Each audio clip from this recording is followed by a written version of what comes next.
Pessoal, então dando continuidade aí ao nosso estudo da nova Lei de Licitações, a 14133, 1º de abril de 2021.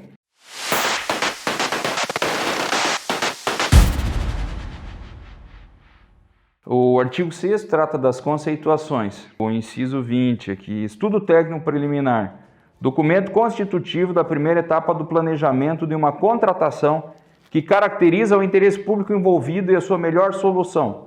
E dá base ao anteprojeto, ao termo de referência ou ao projeto básico a serem elaborados caso se conclua pela viabilidade de contratação. Então é o seguinte, uma conceituação subjetiva e uma oneração de trabalho, de serviço para o poder público. Então o poder público agora ele vai ter que apresentar o estudo técnico preliminar, depois o anteprojeto, depois o projeto básico e depois o projeto executivo. Pessoal, a gente sabe que na prática isso não vai acontecer. Os erros de projeto são grotescos. Com a plataforma BIM, que foi incluída aqui, isso é um fator positivo, esses erros tendem a ser diminuídos, mas ainda existe muito erro. E a conceituação, na questão aqui que envolve engenharia, ela já é uma conceituação falha, porque ela é subjetiva. Ela não atende ao que de fato ocorre dentro dos escritórios de engenharia. Conceituação, inciso 21, serviço de engenharia. Toda atividade ou conjunto de atividade destinado a obter determinada utilidade intelectual, material de interesse para a administração e que não se enquadra no conceito de obra. São estabelecidas por força de lei como privativo da profissão de arquiteto e engenheiro. Ótimo, certinho. A linha A. Serviço comum de engenharia, todo serviço que tem por objeto ações objetivamente padronizáveis em termos de desempenho e qualidade, de manutenção, de adequação e de adaptação de bens móveis e imóveis, com preservação das características originais do bem. Por que é importante caracterizar serviço comum? Porque o pregão eletrônico ele é um tipo de licitação para serviço comum de engenharia.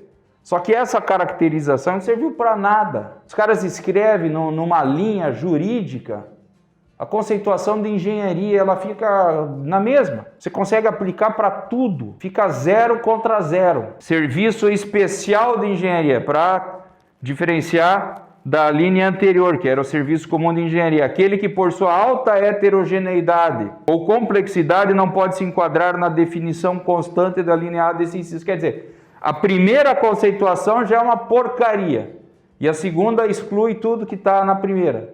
Outra porcaria, não serve para nada. Então, a alta heterogeneidade, qual é o critério objetivo? Um serviço de instalação fotovoltaica é alta heterogeneidade? Um serviço de pavimentação, uma construção, uma reforma, o que é alta heterogeneidade? Entendem como o pessoal é falho? Eles não conseguem estabelecer um critério. É um critério que é válido para qualquer coisa. É um absurdo, tem que ser mais direto ao ponto, mais claro, mais objetivo. Engenheiro não trabalha com esse tipo de linguagem, alta heterogeneidade. Ele trabalha com um número. Acima de 30 itens é considerado alta heterogeneidade. Pronto! Eles não conseguem fazer isso. E nós estávamos dormindo quando eles fizeram isso. Tanto que ficou na mesma, talvez até piorou. Aí trata aqui de termo de referência, ótimo. Estimativa do valor da contratação, acompanhado de preço unitário referenciais, das memórias de cálculo e dos documentos que lhe dão suporte, com os parâmetros utilizados para obtenção de preço. Agora, nós que participamos de licitações públicas, podemos solicitar do poder público. Me mostre aqui a memória de cálculo e do documento que você teve para suporte desse preço, memória de cálculo. Não é só ficar pegando orçamento com 2, 3 empresas. Tem que desenvolver o quantitativo, o poder público vai ter que desenvolver. Mais para frente nessa lei, ela retrata o seguinte, erro de planilha, é culpa do profissional que assinou, do responsável técnico que assinou o orçamento. E aí o município, o estado, o órgão público vai ter que pagar. Isso foi uma inovação, isso foi uma coisa maravilhosa, já era assim. Só que não estava escrito objetivamente dessa forma. Então, 8666 também levava a esse entendimento.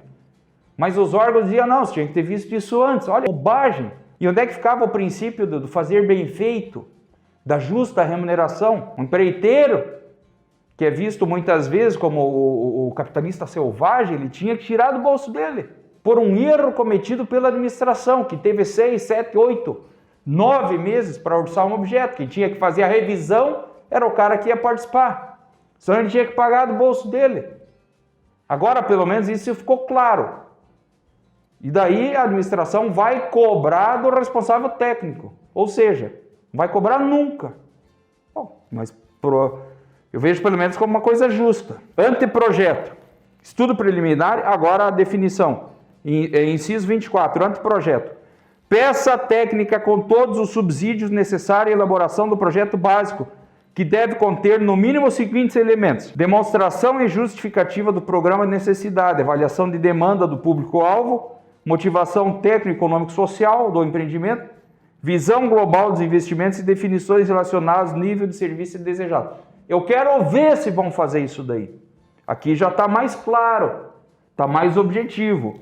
Mas isso para o anteprojeto, nem chegamos em projeto básico ainda. E essa foi a linha A do inciso 24, que define anteprojeto. Agora vamos para a linha B, condições de solidez, segurança e durabilidade. Vocês acham que vai estar escrito isso? No anteprojeto, não é nem projeto básico, tem que ter as condições de solidez, segurança e durabilidade. Prefeituras não vão conseguir, eu adoraria, que bom. Isso aqui é bom, eu não estou criticando isso aqui.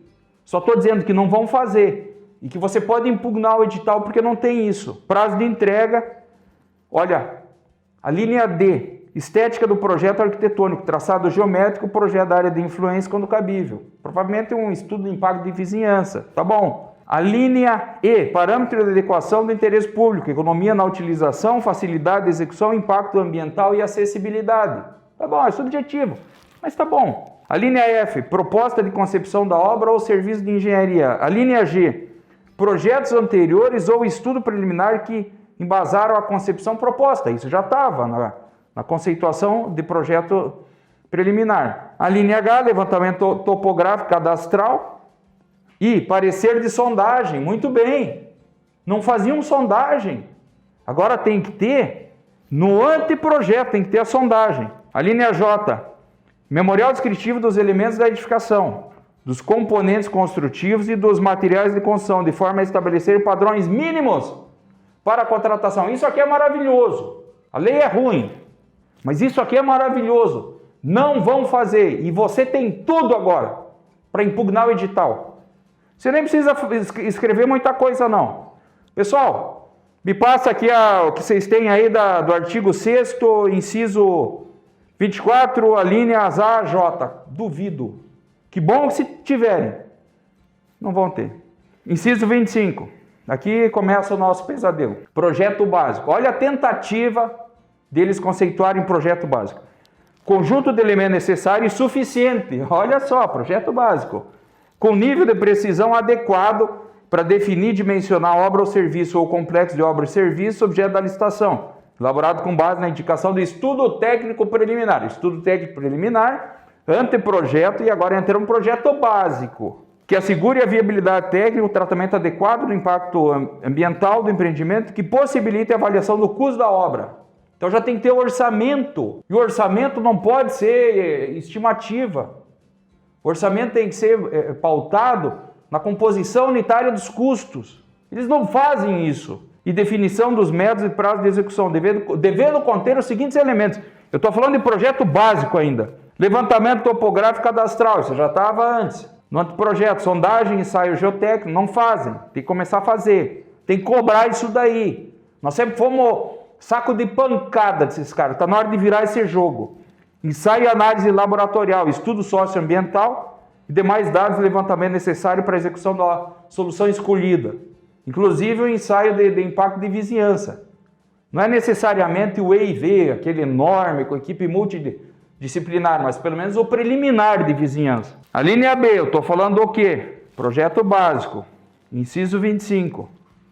Soluções técnicas globais localizadas, suficientemente detalhada, forma a evitar por ocasião da elaboração do projeto executivo a realização da obra e montagem. A necessidade de reformulação variante quanto à qualidade, ao preço e ao prazo inicialmente definido. Isso é a plataforma BIM. Vão ter que contratar engenheiros, arquitetos que trabalhem de hoje em diante com um nível de precisão muito mais adequado, muito mais eficiente. A engenharia vai ter que deixar de ser amadora no órgão público. vou ter que se responsabilizar pelo que entrega. Vai ter muito mais serviço. Aqui tem coisa boa. Quero ver colocar em prática isso daqui.